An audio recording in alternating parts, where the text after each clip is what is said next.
অনেকের প্রশ্ন, কি পাইলাম? গড়ার ডিম কিছুই পাই নাই। হ্যাঁ, ডিম একটাও পাই নাই, কি হয়েছে? এই জন্য আমরা ৩৬ জুলাই করেছিলাম, এই জন্য আমরা গণ অভ্যুত্থান করেছিলাম। আপনি আপনারটাই ভালো দেখছেন, আপনি গেছেন। আমি আমার এই পথে ভালো দেখছি, আমি এটাতে গেছি। আমি আপনার রাজনৈতিক সিদ্ধান্তকে সমীহ করি, সম্মান করি। আপনিও আমার রাজনৈতিক সিদ্ধান্তের সঙ্গে সম্মান করবেন। বরং আমাদের রাজনৈতিক পলিটিক্যাল স্ট্যান্ড, আমাদের পলিটিক্যাল যে আইডিওলজি, আমাদের যে রাজনৈতিক দৃষ্টিভঙ্গি, সেটাকে ক্লিয়ার করা আমার দিক থেকেও আমি আমার করণীয় মনে করি, এবং আপনার দিক থেকেও আপনার শোনা আমি জরুরি মনে করি। আমরা বিভাজন চাই না, আমরা ট্রল পছন্দ করি না। আমি আমার দলের ত্যাগী, দায়িত্বশীল সবাই দৃষ্টি আকর্ষণ করব যে না, কটু পন্থায়, খারাপ পন্থায়, বিশ্রী ভাষায় কারো জবাব দেবেন না। আপনার কাছে যদি যুক্তি থাকে, দলিল থাকে, মাধুর্যপূর্ণ আঙ্গিকে আপনি জবাব দেন, না হলে আপনি নীরবতা পালন করেন। আমরা ঢাকায় প্রোগ্রাম করেছি এবং বিভিন্ন জেলায় জেলা প্রশাসক বরাবরে স্মারকলিপি দিয়েছি, এবং যেদিন আমরা ঢাকায় বড় ধরনের শোডাউন করেছি, শুক্রবার শোডাউন, বুধবারে আমাকে এক উপদেষ্টা ফোন দিয়েছে, আফেন্দি সাহেব রাত্রে আপনার সঙ্গে চা খাবো। আমি ওই পরামর্শের নিয়মকানুন মিলে সাথে সাথে বললাম একটু পরে জানাচ্ছি। সিনিয়র পার্সন দলের ফোন দিলাম যে আমাকে যাইতে, কাউকে জিজ্ঞেস করেন আপনাকে একা না দলের থেকে একটা টিম যাইতে কইছে। আবার জিজ্ঞাসা করলাম, কেন আপনি একা? আপনার সঙ্গে আমরা ৩-৪ জন উপদেষ্টা, অমুক তমুক 4 জন উপদেষ্টা চা খাবো। আপনি একা? একা যাব না। আপনি একা চা খাবো? না, একা আমার যাওয়া পারমিশন নাই। তার মানে শুক্রবারে প্রোগ্রাম, বুধবারে গেলে তো আমাকে রশিদে বেঁধে ফেলা হচ্ছে। আমরা জানি আমাদের সেই প্রফেসর ইউনূস সাহেবের কাছে গিয়ে আমি আঙ্গুল রেখে, চোখে চোখ রেখে বলেছি আপনাদের দোয়ায় যে আপনি অল্প কয়েকদিনের জন্য ক্ষমতায় বসে এইভাবে পারেন না। জাতিকে অন্ধকারে রেখে এই পশ্চিমা মডেলের মানবতা প্রতিষ্ঠা করবার জন্য জাতিসংঘের মানবাধিকার এই বিতর্কিত কমিশনের কান্ট্রি অফিস এখানে খোলা, এই সিদ্ধান্ত আপনি একা নিতে পারেন না। আমরা জানি আমাদের এই অবস্থান ভালো লাগে নাই, আমরা জানি তো। অন্তর্বর্তী সরকারের গোড়া কোন জায়গায় এটা আমরা জানি না, আপনারা জানেন না। গোড়া আমেরিকা। যখন আমরা এটা টের পাইছি তখন আমরা আওয়াজ তুলছি। আমরা ভারতীয় আধিপত্যবাদ থেকে মুক্ত হয়ে ওয়াশিংটনের কোলে বসবার জন্য রাজনীতি করি না, করি না।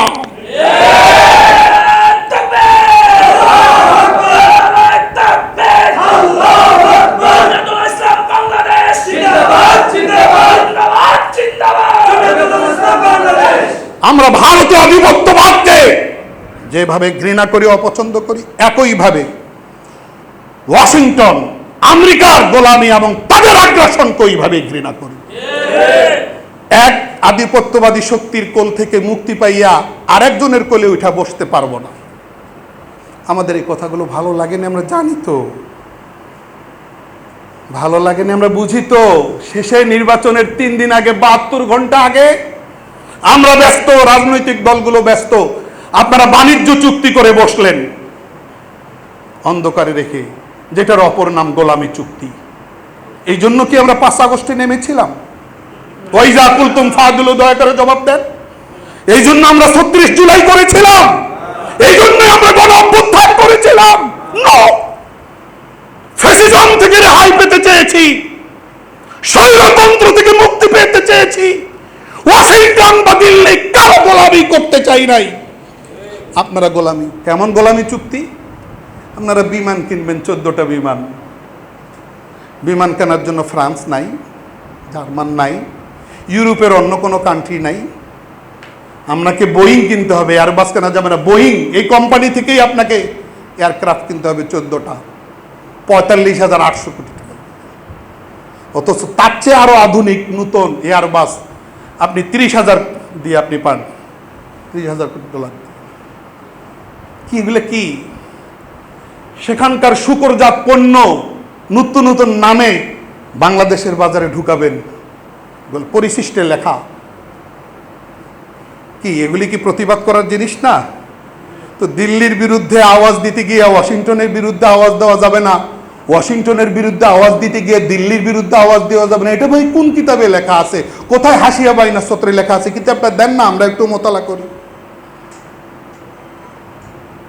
এইভাবে আমরা চলছি। আমাদের অবস্থান এরকম হলে আমরা তথাকথিত স্রোতে না যাওয়ার কারণে আমাদেরকে যে পরিকল্পিতভাবে পরাজয়ের দিকে ঠেলে দেবে বুঝি তো আমরা আজকে যদি ওই স্রোতে থাকতাম, আজকে আমাদের 2-4 জন সংসদে থাকতাম, তাহলে দৃশ্যপট কেমন হইতো? এখন আমরা 4 জনের একজনও জিতি নাই। এখনকার দৃশ্যপট কেমন আছে? 2 দৃশ্যপটকে আগাম পরিকল্পনা করেই তো আমরা গেছি।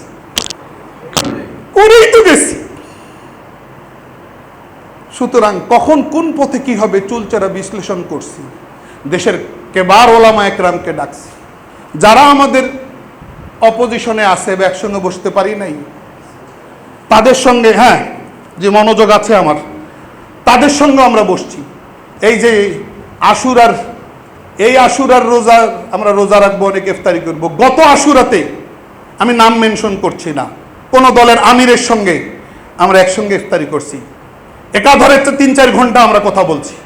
ওই বৈঠকে আমি ছিলাম, আমার দলের সভাপতি সাহেব ছিলেন, আব্দুল রবি ইউসুফি সাহেব ছিলেন, আর যেই দলের মোহতারাম আমিরের সঙ্গে বলছি, নাম বললাম না, কিন্তু আমরা বসছি, কথাবার্তা বলছি। ভাই কি করা যায় বসি নাই তার সাথে, তার একটু প্রশ্ন চাই যে আমার সাথে বসেন নাই। ওই প্রশ্ন আসবে, তারপরে উত্তর দিই। শুধু আমি কেনায়াতান ইশারাতান বললাম, আপনারা পরে তাহাক্কিক করেন কে কোথায়।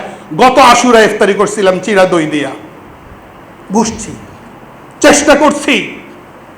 আপনি আপনারটাই ভালো দেখছেন, আপনি গেছেন। আমি আমার এই পথে ভালো দেখছি, আমি এটাতে গেছি।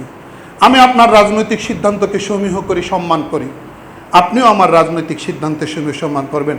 আমার বন্ধু প্রতিম সংগঠনের শহীদপুর জেলা আমিরের কথা খুব ভালো লাগছে, হৃদয়ে গেঁথে গেছে। এত সুন্দর বক্তব্য দিয়েছেন যে আমরা শরীয়তপুর জেলায় সবাই মিলেমিশে চলি। আলহামদুলিল্লাহ, আপনাদের এই মিল মহাব্বত আরও স্থায়ী হোক, আরও দীর্ঘ হোক, আরও তবিল হোক। আপনাদের আত্মার আত্মীয়তা আল্লাহর জন্য হোক, আল্লাহর দ্বীনের জন্য। বড় ভালো লাগলো কথা শুনে। আপনাকে আমরা আমাদের কাছে পেয়ে অনেকটাই আনন্দিত এবং আনন্দে উদ্বেলিত। আল্লাহ আমাদের মাঝে আপনার উপস্থিতি কবুল করেন। আল্লাহ আত্মীয়তা এই সুন্দর নিবিড় ও গভীর বন্ধন আমাদেরকে দান করেন। আমরা দোয়া করছি। বাকি ট্রলবাজি এটা কারো সঙ্গেই নয়, সবার প্রতি আমাদের শ্রদ্ধাবোধ আছে। তিনি আরেকটা কথা বলছেন, যা চলছে এটাও কাম্য না। আমিও বলছি, সবাই আমাদের এইভাবে বিভাজন বিভেদের দেয়াল তৈরি করা কাম্য নয়। কিন্তু বিভাজন আর বিভেদের জন্ম কোত্থেকে হলো সেই গোড়াও খুঁজে বের করতে হবে। সেই গোড়ার ইতিহাস অনেক লম্বা। আমরা বিভাজন চাই না, আমরা ট্রল পছন্দ করি না। আমি আমার দলের ত্যাগী দায়িত্বশীল সবার দৃষ্টি আকর্ষণ করব যে না, কটু পন্থায়, খারাপ পন্থায়, বিশ্রী ভাষায় কারো জবাব দেবেন না। আপনার কাছে যদি যুক্তি থাকে, দলিল থাকে, মাধুর্যপূর্ণ আঙ্গিকে আপনি জবাব দেন, না হলে আপনি নীরবতা পালন করেন।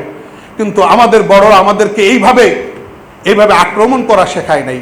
আমরা কাউকে আক্রমণ করার জন্য বক্তব্য দিচ্ছি না, বরং আমাদের রাজনৈতিক পলিটিক্যাল স্ট্যান্ড, আমাদের পলিটিক্যাল যে আইডিওলজি, আমাদের যে রাজনৈতিক দৃষ্টিভঙ্গি, সেটাকে ক্লিয়ার করা আমার দিক থেকেও আমি আমার করণীয় মনে করি, এবং আপনার দিক থেকেও আপনার শোনা আমি জরুরি মনে করি। এই জন্যই বলছি কথাগুলো, না হলে বলতাম না। হয়ে গেছে। অনেকের প্রশ্ন, কি পাইলাম? গড়ার ডিম কিছুই পাই নাই। ডিম একটাও পাই নাই, কি হয়েছে? ডিম পাবো না একটাও, তখন কি হবে? এটা মাথায় নিয়েই তো পথে গেছি। মাসাজিদ মাদারিসকে হেফাজত করা। আমার অনেক বন্ধু এখানে বলে গেছেন, সহকর্মী বলে গেছেন যে পাকিস্তান জমিয়ত সবার সাথে কাজ করে, ওখানকার বিষয় আর এখানকার বিষয়কে এক করা যাবে না। মৌলানা ফজলুর রহমান সাহেবের মতো এত বড় বিগ লিডারকে জিজ্ঞেস করা হয়েছিল যে মৌলানা আসাদ মাদানী সাহেব জমিয়ত উলামাহীন এই প্যাটার্নে রাজনীতি করে, আর আপনি আর এক প্যাটার্নে রাজনীতি করেন, উভয়টাই জমিয়ত। আপনি করেন রাজনৈতিক জমিয়ত, ইন্ডিয়া ওনারা করেন অরাজনৈতিক জমিয়ত, দুইটাই জমিয়ত। আপনার প্যাটার্ন একরকম, জমিয়ত উলামাহীন ভারতে, ইন্ডিয়ার প্যাটার্ন আরেক রকম।